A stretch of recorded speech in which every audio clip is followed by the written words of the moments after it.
Hi everyone. So this is my course project. The course E721 Hardware Scripting Language. The course project is Design a Floating Point Multiplier in VHD. So the core idea for this project is to represent floating point numbers using IEEE standards and multiply two floating point numbers with operating different parts like sign, multiple, and exponent, and combine them back together and represent as a product. Numerical values and numbers can be expressed with integers and fractional part. For example, 10 volt, 25.345 milliampere, 0.0234 and 13.234 microfarad. The range of numerical values is limited by the integer part, while the accuracy is limited by the fractional part. For example, assume 2 and 4 digits are allotted for integer and fractional parts. Then the integer can vary from 00 to 99, while the fractional can vary from 000 to 9999 for every value of the integer part. Therefore, discussing computation techniques, the different formats of floating point numbers are become significant to implement various real-time applications. So we'll start with the fixed point number representation, and also we'll go and explain how fixed point numbers can be represented to IEEE 754 floating point number representation, single precision. Then we will explain about the IEEE 754 floating point multiplication. So this is the basic rules for representing a fixed point number. Normally, fixed point numbers are denoted by S, W, F if it is a signed number, or simply W, F if it is an unsigned number, that is only a positive number, where S is a signed bit, W is the total sequence length, and F is the length of the fractional part. For example, 1, 8, 6. So 1 signed bit, 8 is the length of the sequence, and 6 is the total fractional. 8, 6 means there is a bit for sign. There is no bit for sign in 8, 6. For 1, 8, 6, we have a bit for sign. And 8, 6 represent 2 bits for integer part and 6 bits for the fractional part. That means the last number represents the number of fractional parts in that system. And coming back to the binary representation and the binary weight for the fixed and floating point number.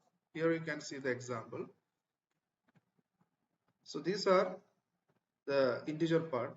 The binary weight increases from left to right, 2 power 0, 2 power 1, 2 power 2, and 2 power 3. So 4 bits, the range will increase from 0000 to 1111, that is 0 to 15. And the fractional part, the binary weight decreases from right to left, like 2 power minus 1, 2 power minus 2, 2 power minus 3, 2 power minus 4, 2 power minus 12, 2 power minus 6. That means 0 to 63, this much binary weight can change. This example also shows us that the integer part varies from 0 to 15, while the fractional part varies from 00000 to 111111 and the given in the table. That means if the integer value is initially 0, it gets incremented to 00001 once the fractional part reaches 111111 from 00000. The fractional part incremented by 1 bit, that is 000002 000001 is equal to 1 by 2 power 6, which is equal to 0.015625 to the base 2. Therefore, in this example, the range varies from 0 to 15 with a precision of 0.015625. So the resolution or precision increases when you increase the number of bits in the fractional part. And the range of the input is or number increases, integer part increases when we are increasing the number of bits in the integer part. So this is the fixed point fractional part representation. If you have one bit after the fractional point, then the weight of that bit will be 0.5, which is 2 power minus 1 or 1 by 2. 0.01 2 power minus 2, which is 0.25. So like that, from right to left, the binary weight is decreasing. 2 power minus 6 is 1 by 64, 0.015625. And this is the example, different example for converting a fractional number to a binary number. So for example, if you are converting 0.15625 to a binary number, we have to multiply continuously by 2. Whenever there is a value before the fractional value, like 1 or 0, that we have to mark as the binary number. For example, 0.15625 into 2, 0.0325. So this 0 will come here. Then remaining parts will come here. That you have to multiply with 2. You will get 0.0625. So this 0 is the second one. Then 0.0625 into 2 is 1.25. So this one will come here. Then 0.125 into 2 is 0.5. So this 0 will come here. Then 0.5 into 2 is 1. That one will come here. So once we get the 1, there is no fractional values here. Then we can stop the operation. Similarly, we can do the conversion for 0.9, 0.964, 0.6875.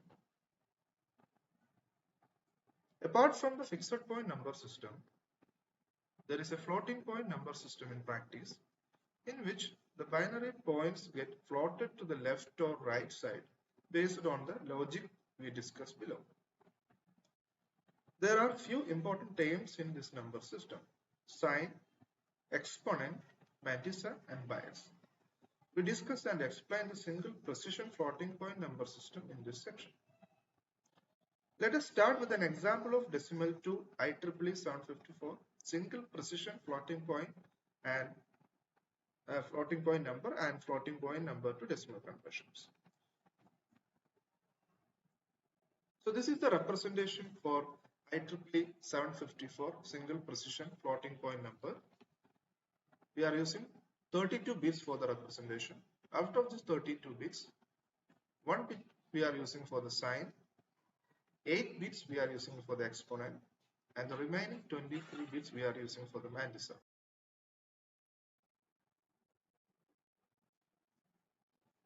So as you can see here, S is for sign bit, E is for exponent, and F is for the mantissa.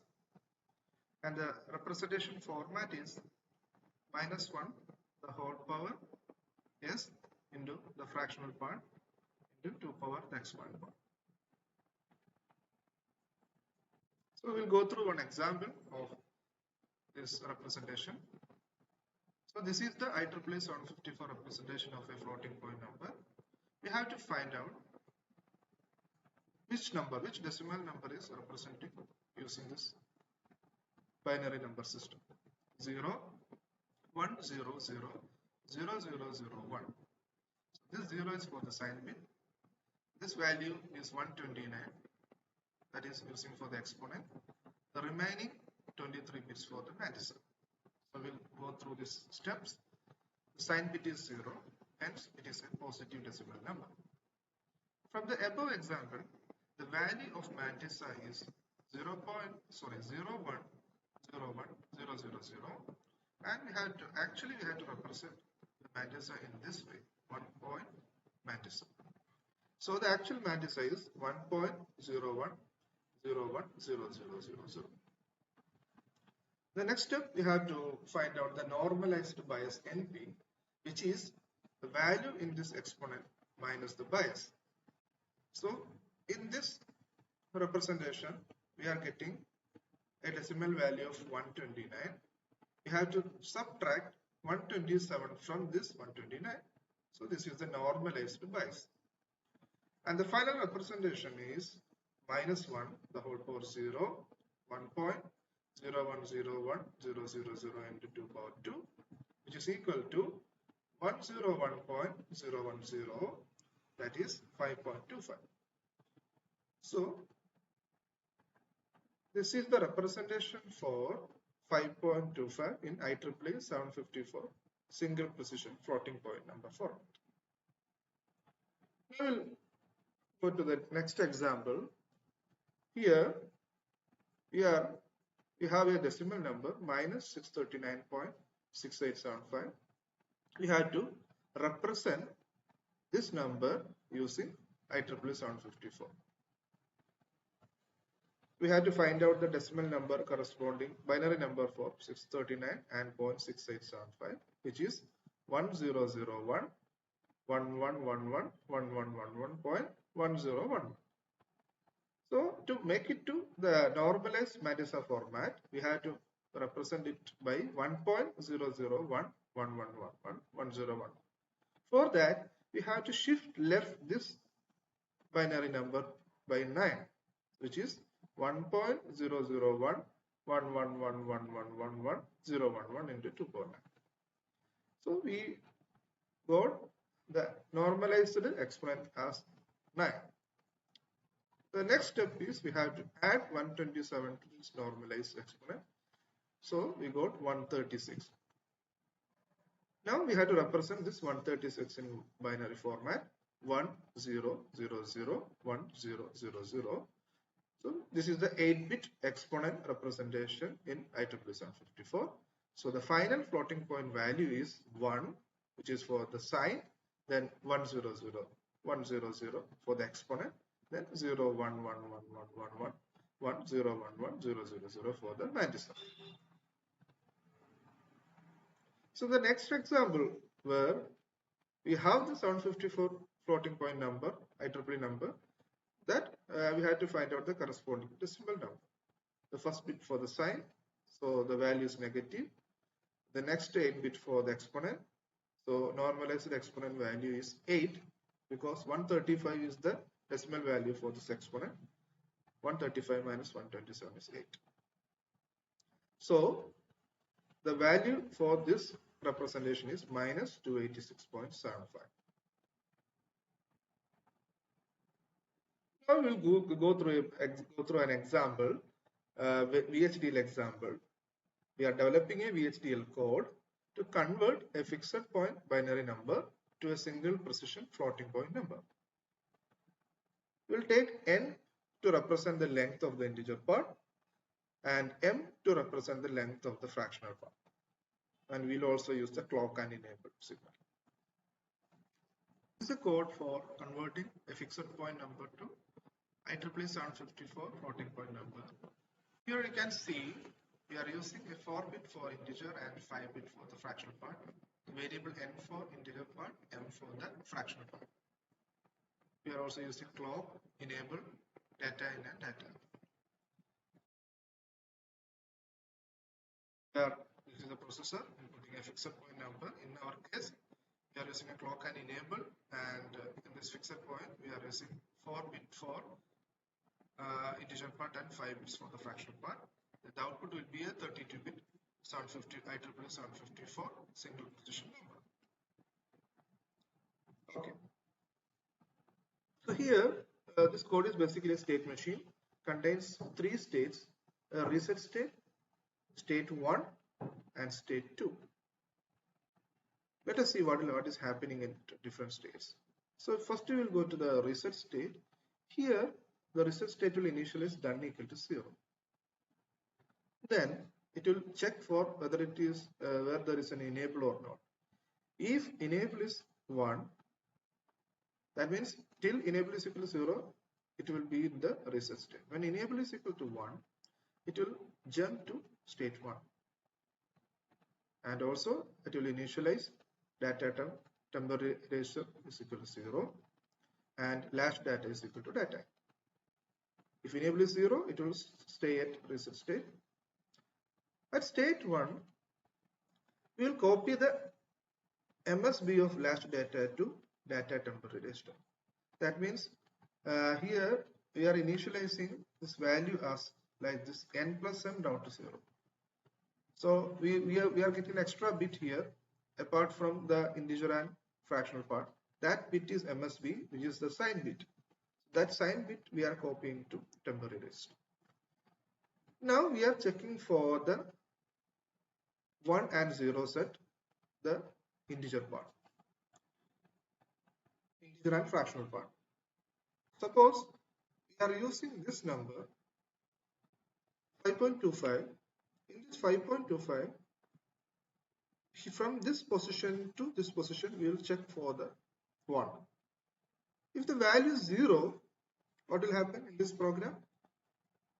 If value is 0, this if condition is satisfied, we will do the left shift operation and also we will increment the counter by 1.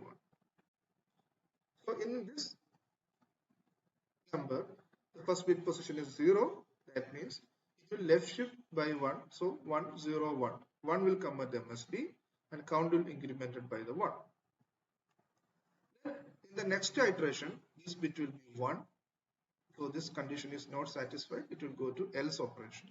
And in the else operation, we are copying the updated latch data to Mantissa from n plus m minus 2 to 0. Okay.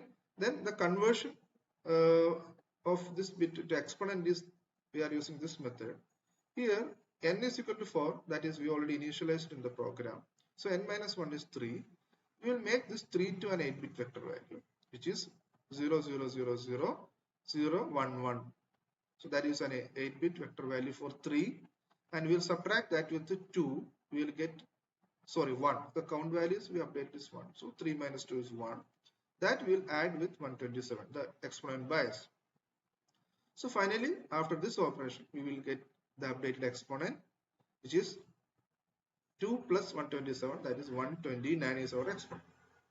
And once this two operations are over, we will jump to state 2. Here, we will update the exponent to the temporary register 30 to 23 bit positions and Mantissa to 22 to 22 minus n plus m minus 2. Here we will copy the updated latch data. So also after this operation we will put done equal to 1. We will move to the reset state and data out will be the value at the temporary register. So finally we will get the data. So this is the complete program to convert a fixed point number to IEEE 754 floating point number. Now we will go through the waveform results. So here we can see the test bench, sorry, simulation result. So initially my enable is equal to 0. That means these are the inputs: clock, enable, and data in. Output is data. To understand the different state changes, I added these signals also. That is done, count, then latch data, temporary data, and all those things. So here, when enable is equal to 0, it will stay at the reset state. So initially my data in is 0, 0, 1, 0, 1, 0, 1, 0, 0. This is the fixed point representation for 5.25, which is not, we got it at the output because it is in the reset state. When enable equal to 1, what happens? It will check for the enable, and if enable is equal to 1, in the next clock cycle, it will move to state 1. So here you can see when enable equal to 1, it is going to the state 1. So in state 1, what happens? It will update the latch data with the input data in. Okay. Then it will initialize everything. Now, in the next state, the count is updated with 1. In the next clock, the count is updated with 1. Because in the state 1, now it is checking for the 1 and 0s in the MSBs of the latch data. So until the MSB is 1, it will keep on left shifting the value and also it will update the count value. And finally, the MSB is 1 at the latch data, it will move to the state 2. In state 2, now in the next clock cycle, what will happen? we will get the final result. The final result will be, we will get in the data out. So this is the data out, where you can see the 32-bit data for the result, and 32-bit 0, 1, 0, 0, 1, 129 is the exponent value, then 0, 1, 0, that is for the Mantissa part, and done is 1, and the state is reset. So here you can see the exponent and Mantissa, 1, 0, 0, 1, 0, 1, 0, 1. So this is the output for 5.25, and we are given input as fixed point, and the output you will get as IEEE 754 star. So that is exactly this value. This is the input, and this is the corresponding output. Also, we can check this value in radix single precision format. So you can see here this is 5.25. So exactly matching with our analysis.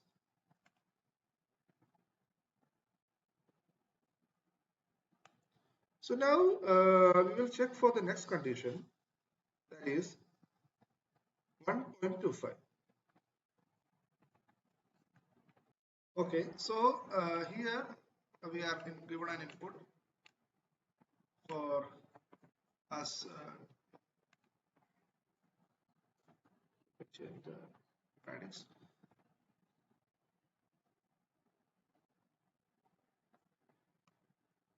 So here we are given input as 1.25 fixed point representation, that is 0, 0, 0, 0, 1, 0, 1, 0, 0, 0.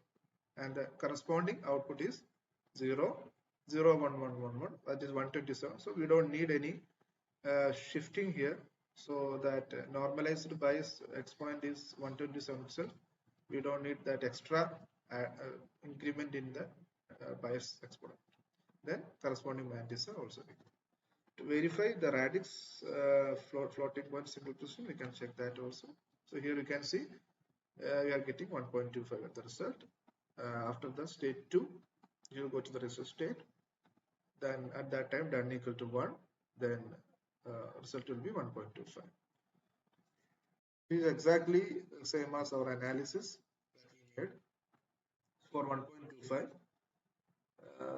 It is a condition where we are getting exponent as 127, then 0, 1, 0, 0, 0, and sign bit is 0.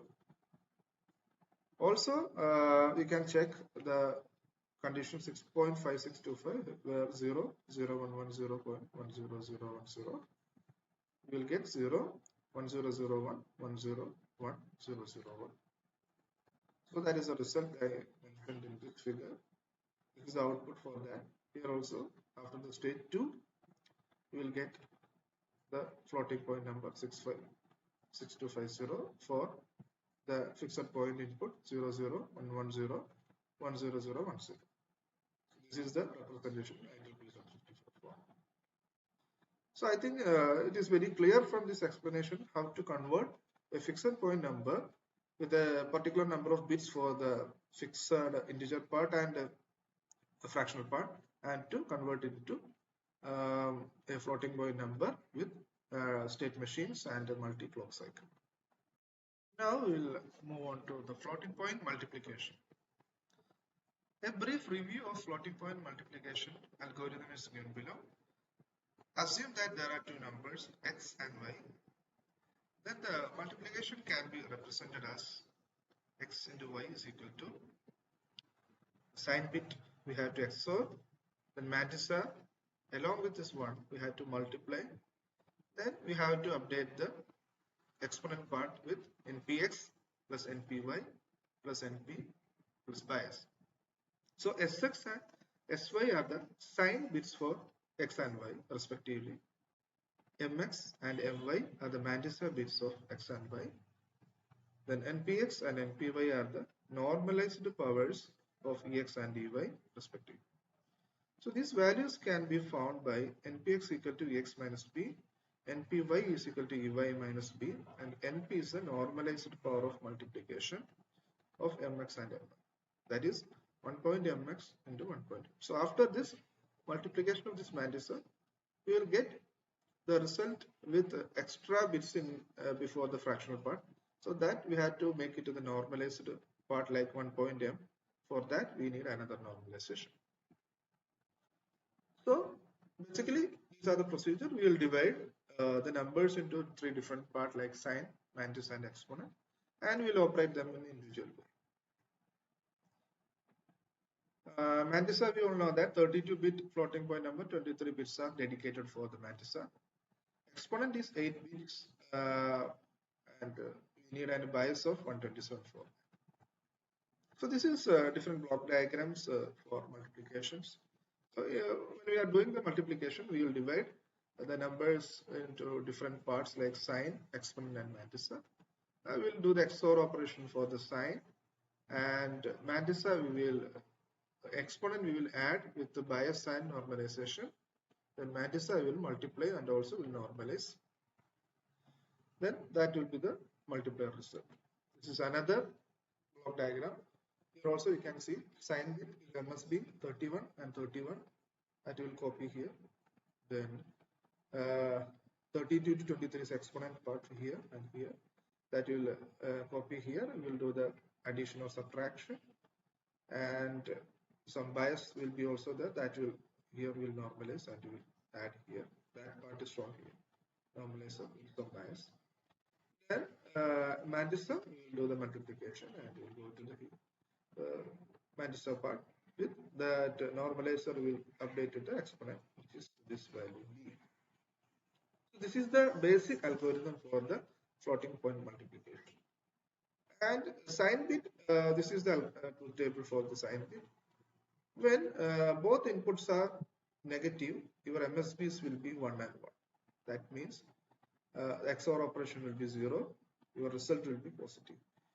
When one input is positive and another is negative, these two conditions, our result will be negative. When both are positive, result will be positive. So which is this operation, we need only one XOR gate for this operation, which is very easy to implement. Now let us assume that we are multiplying two numbers 197.625 and minus 31.8634. These numbers are stored in X and Y respectively in single precision floating point format. So multiplication of these two numbers. This is the method. So first we had to represent X and Y in floating point representation. X equal to 0, 1, 0, 0, 0, 1, 1, 0, 1, 0, 0, 0, 1, 0, 1, 1, 0, 1, 0, 0, 0.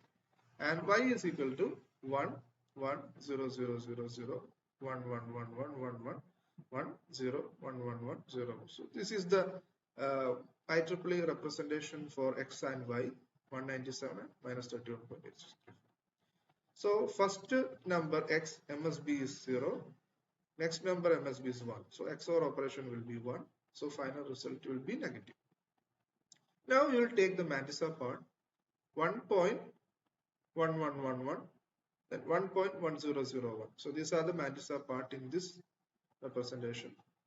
We will multiply this mantissa part. We will get 11.00101 in this mode with a 2 power 0. So to make it a normalized form, so now we need to normalize this result to get the value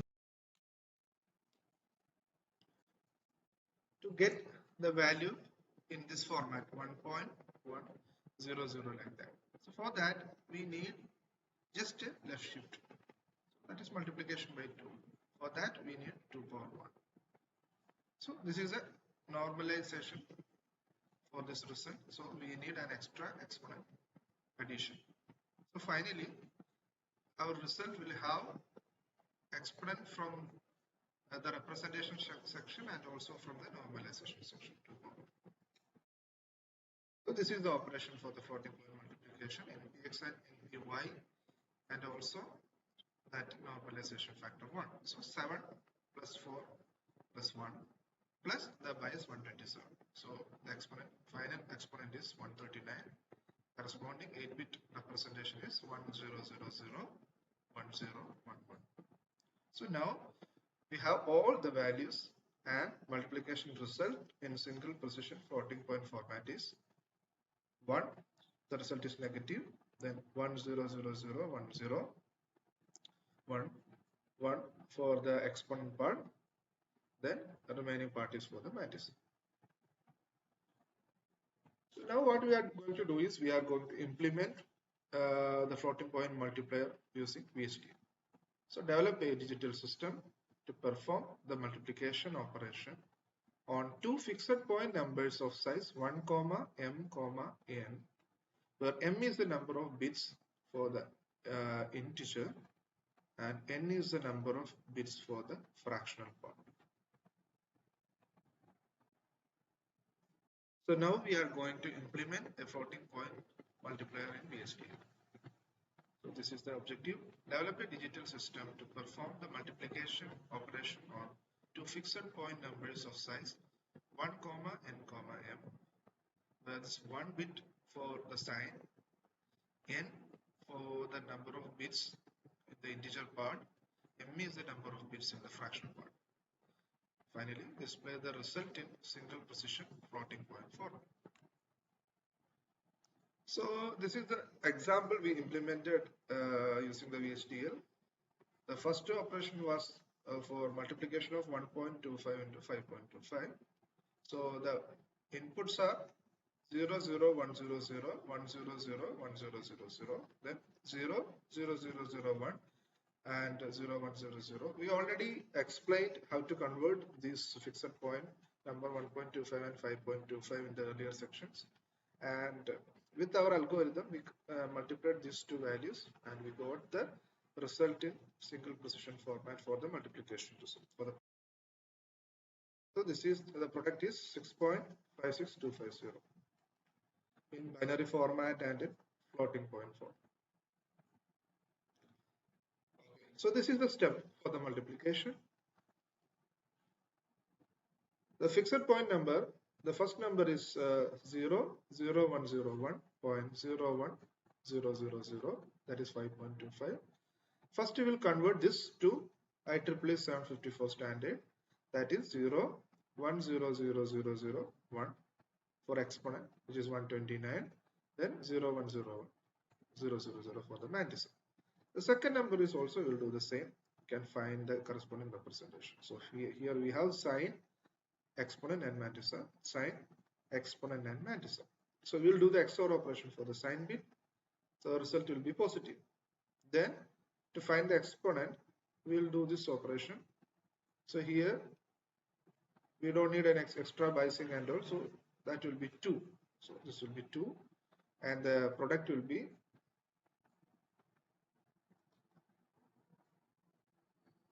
this one. So the result is 0 1 0 0 1 is exponent and the product will be 1 0 1 0 0 1 0 0. So this is the result we are getting when you are multiplying 1.25 and 5.25.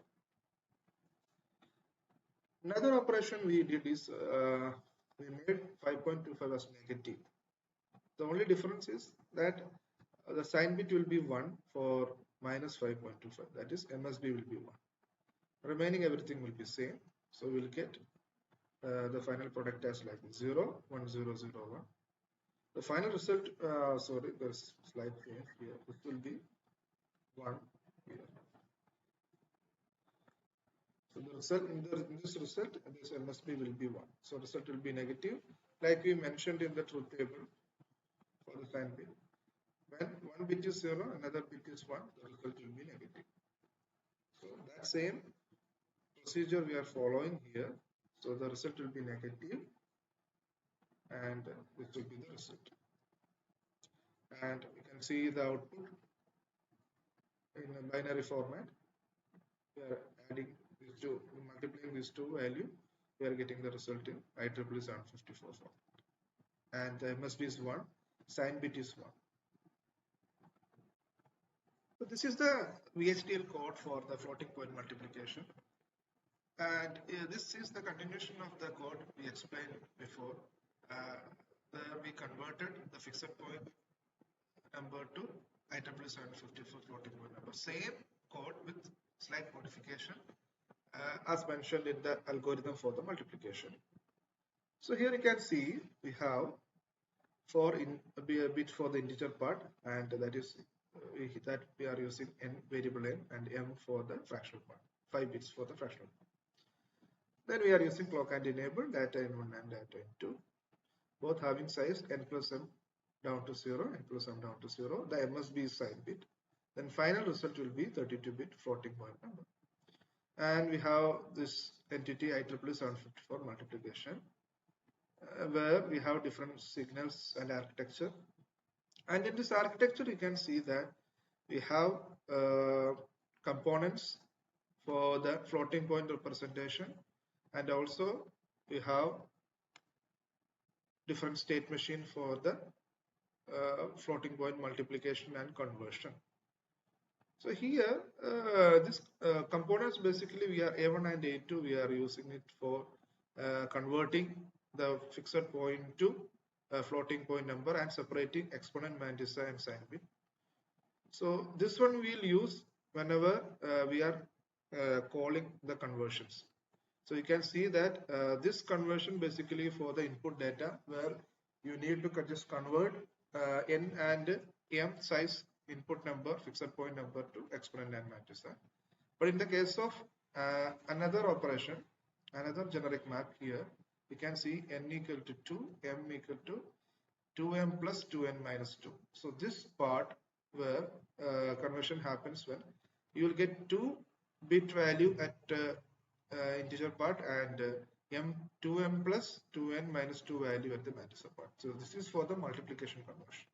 So basically 3 conversions happens.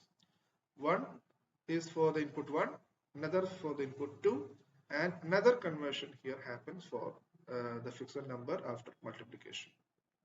Okay. Now we'll move to the different state machines. We have total 10 states, including reset, S1, S2, S3, S4, S5 up to S9.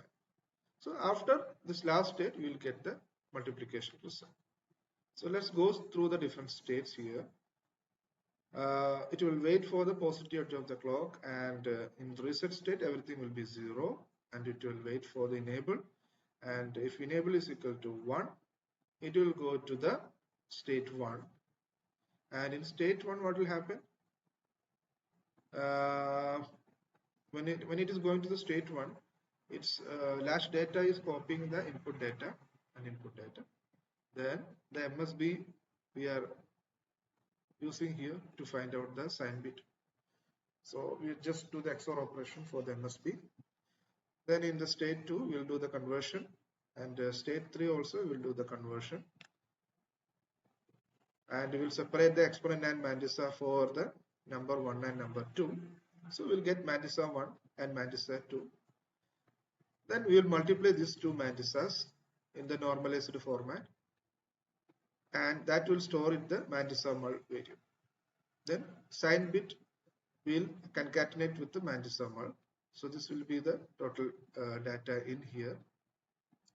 Then we have to convert this also. For that conversion we are using this component. This component is basically for that operation, where the size will be m plus m plus n plus m. Similarly, for the exponent, we have separated exponent 1 and exponent 2. So also for the normalization also we have to do the exponent value. So 3 exponent will be there that we have to subtract with the bias. So we will get the exponent also. Then after getting exponent, we will move to state 9. In the state 9, the sign bit, the updated using XOR operation, will copy to the data out. Then the exponent will copy to 30 to 23. Then 22 minus 2m plus 2n minus 2 will copy the mantissa part. Remaining bits will be 0. So the conversion code, like I've already explained. So whenever we are in need of this code, this one we can call. And one thing we have to notice is that this will be 254 because 127 plus 127. So like I mentioned in the PPT, here we have 2 bias one is 127, so 127, so minus 254 will be there for the exponent bias. Because of that, I am adding this value, exponent bias. So here you can see the test bench or the waveform for the multiplication. So in this case, like I mentioned in the PPT, I am multiplying 5.25 into 1.25. So it will go through different states like state 1 to state 9. So finally, after state 9, you can see that you are getting IEEE floating point number as a result, sign bit. So both inputs are positive, MSB is 0, the sign bit is 0. Then this is the exponent value 129, then minus support 10, So you can check the data out whether it is correct or not in radix format, floating point. So 1.25 into 5.25, your result will be 6.56250. That you can verify here. So the result of multiplication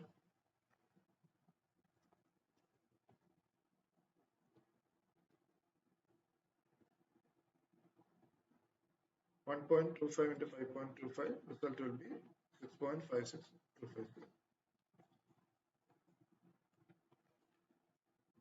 This is another example. In this case, we are given input values are data in 1 and data in 2. You can see here. So one is a negative number minus 5.25. Another is a positive number plus 1.25. So sign bit, when you do the XOR operation, you will get a negative result. So the result you will get after the 9th step, in the 9th step. So you can see here, the result is minus 6.5620. And if you want to see it in floating point binary, you can see here. So MSB is 1, then 129 is the exponent part, 10, 10, 0, 0, 10 is the floating point. So like this, we can easily implement the floating point multiplication using VHDL program. Thank you so much.